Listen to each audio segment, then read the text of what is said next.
I am ready. Serbisyong totoo ng GMA News.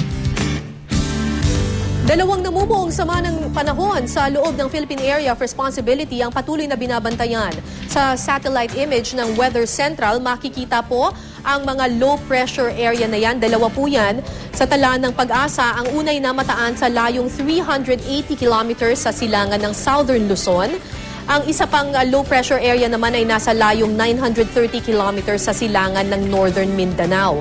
Sa ngayon ay wala pa namang direktang epekto ang mga namumuong sama ng panahon na yan sa ating bansa. Pero kaulapang nabubuo dahil sa mga ito ay magdadala ng pag-ulan sa malaking bahagi ng Pilipinas. Sa Luzon po, asahan ang bahagyang maulap na kalangitan na may kalat-kalat na pag-ulan.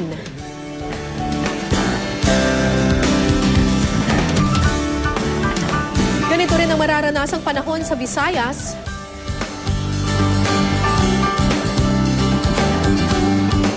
Ang malaking bahagi naman ng Mindanao ay makakaranas ng maulang panahon. Dito sa Metro Manila, mataas ang posibilidad na umulan mamayang tanghali at gabi. Kaya mga kapuso, magbaon po ng panangga sa ulan sa pagpasok ninyo sa eskwela o sa trabaho.